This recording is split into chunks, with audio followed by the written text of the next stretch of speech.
అధ్యక్ష ఇందిరమ్మ పాలన అంటే అధ్యక్ష ఇందిరమ్మ పాలన అంటే 84 వరకు ఇందిరమ్మ పాలన ఉండే సార్.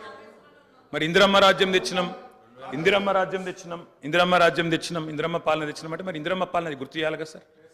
ఇందిరమ్మ పాలనలో గంజి కేంద్రాలు ఉండేది గుర్తు చేయాలి, ఇందిరమ్మ పాలనలో కరెంటు లేనిది గుర్తు చేయాలి, ఇందిరమ్మ పాలనలో నిర్బంధాలు గుర్తు చేయాలి, ఇందిరమ్మ పాలనలో నియంతృత్వం గుర్తు చేయాలి, ఇందిరమ్మ పాలనలో ఎమర్జెన్సీ రోజులు గుర్తు చేయాలి, ఇందిరమ్మ పాలనలో ఆర్టికల్ 365ని ఎట్లా యూజ్ చేసి ప్రజాస్వామికంగా ఎన్నుకున్న ప్రభుత్వాలను రద్దు చేసినో గుర్తు చేయాలి, ఇందిరమ్మ పాలనలో ఎట్లా ముల్కీ రూల్ను తుంగలో దొక్కినో గుర్తు చేయాలి, ఇందిరమ్మ పాలనలో ఎట్లా రాష్ట్ర ప్రభుత్వాలను ఒక నియంతలాగా శాసించినో గుర్తు చేయాలి, ఇందిరమ్మ పాలనలో ఎట్లా ఇంటింటికి తాగునీళ్ళు ఇవ్వలేని దుస్థితులను గుర్తు చేయాలి, ఇందిరమ్మ పాలనలో ఎట్లా అయితే గరీబీ హటావో అని నినాదం ఇచ్చి మర్చిపోయినో గుర్తు చేయాలి. రాజశేఖర రెడ్డి గారిని గుర్తు చేసుకున్నప్పుడు, కిరణ్ కుమార్ రెడ్డి గారిని గుర్తు చేసుకున్నప్పుడు వారు తప్పకుండా మేము కూడా అన్ని చెప్పాలి కదా సార్. పోతిరెడ్డి పాడుకు పొక్కదవి నీళ్లు తీసుకుపోతుంటే హారతులు పట్టిన వాళ్ళ సంగతి చెప్పాలా, హంద్రీనివాకు హారతులు పట్టిన వాళ్ళ సంగతి చెప్పాలా, తెలంగాణకు అన్యాయం చేసిన ప్రతి ఒక్కరి సంగతి చెప్పాలా.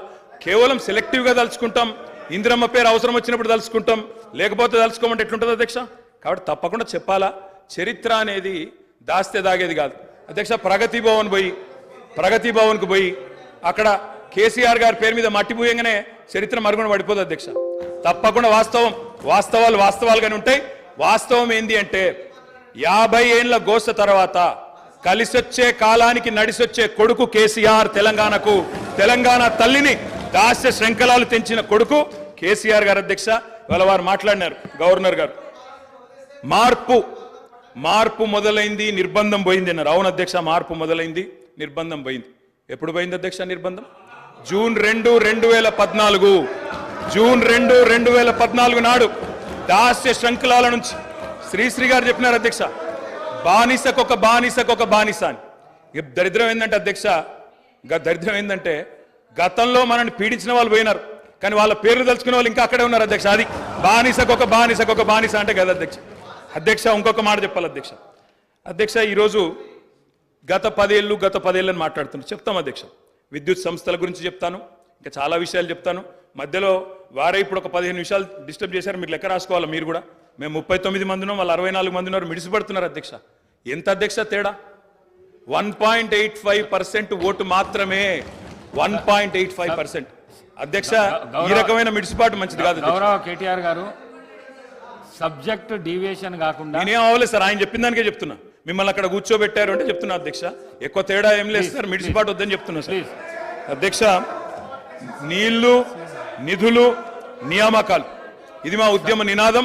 దాన్నే అధ్యక్ష వారు సమాధానం ఎట్లా చెప్తారు చెప్పండి సార్, సమాధానం ఎట్లా చెప్తారు? Leader of the house. Speaker sir, కొంతమంది ఎన్ఆర్ఐస్కి ప్రజాస్వామిక స్ఫూర్తి అర్థము అవగాహన కాదు. మనం ప్రయత్నం చేసినా కూడా వారు తెలుసుకునే ప్రయత్నం చేయరు. ప్రజాస్వామ్యంలో 49కి 0 వాల్యూ ఉంటుంది, 51కి 100% వాల్యూ ఉంటుంది. ఎందుకంటే 51% ఓట్లు, 51% నెంబర్ ఉన్న వాళ్ళు ప్రభుత్వాన్ని ఏర్పాటు చేస్తారు. 49% ఉన్నవాళ్ళు ప్రతిపక్షంగా కూర్చొని ప్రభుత్వం తీసుకునే పరిపాలనలో నిర్ణయాలను, శాసనాలను సహేతుకంగా విశ్లేషించి సలహాలు, సూచనలు ఇస్తారు. సలహాలు, సూచనలు ఒకవేళ ప్రభుత్వము పెడచెవిన పెడితే నిరసనలు, ధర్నాలు, రాస్తారోకలు చేస్తారు. అవసరమైతే ఆమరణ నిరాహార దీక్షలు చేసిన కూడా సందర్భాలు ఉన్నాయి.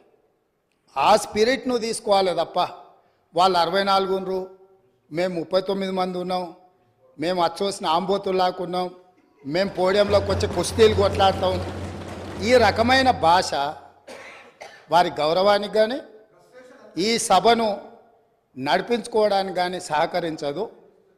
రెండవ అంశం, పదే గత పాలన గురించి, గత ప్రభుత్వాల గురించి మాట్లాడుతున్నాను. సరే, వారు ఏం మాట్లాడతారో మొత్తం విన్నాక రిప్లై చేద్దాం అనుకున్నాను. కాకపోతే నా రిప్లై కోసం వారు తహతహలాడుతున్నారు. గత పాలనలో యూత్ కాంగ్రెస్ వైస్ ప్రెసిడెంట్గా కల్వకుంట్ల చంద్రశేఖరరావుకు అవకాశం ఇచ్చిందే కాంగ్రెస్ పార్టీ. సింగిల్ విండో డైరెక్టర్గా ఎన్నికల్లో పోటీ చేయడానికి ఇస్తే కాంగ్రెస్ పార్టీ తరఫున నిలబడి ఓడిపోయిందే చంద్రశేఖరరావు. గత పాలనలో ఎంపీగా గెలిపించిందే కాంగ్రెస్ పార్టీ. గత పాలనలో షిప్పింగ్ మినిస్టర్ ఇచ్చిందే కాంగ్రెస్ పార్టీ. ఆ తర్వాత కార్మిక శాఖ మంత్రి ఇచ్చిందే కాంగ్రెస్ పార్టీ. అంతెందుకు ఇక్కడ సభ్యుడు ఉన్నాడు, వారు కూడా వారి కుటుంబ సభ్యులే. ఎమ్మెల్యే కాకుండానే మంత్రిని చేసి తర్వాత ఎమ్మెల్యేగా ఎన్నిక చేయడానికి సహకరించిందే కాంగ్రెస్ పార్టీ. ఈరోజు వాళ్ళు ఏ పేరైతే వినోద్ అనుకుంటున్నారో ఆ రాజశేఖర రెడ్డి గారే ఆ మంత్రివర్గంలోనే గత ఆర్థిక శాఖ మంత్రి సిద్దిపేట ఎమ్మెల్యే గారు ఎమ్మెల్యే పదవి లేకుండా మంత్రిగా ప్రమాణ స్వీకారం చేసిండ్రు. రాజశేఖర రెడ్డి గారి నాయకత్వమే ఈ దేశానికి బలమైన నాయకత్వం అని అందులో పనిచేసిండ్రు. మూడవది పోతిరెడ్డి పాడు పొక్క పెద్దది చేసినప్పుడు కీర్తి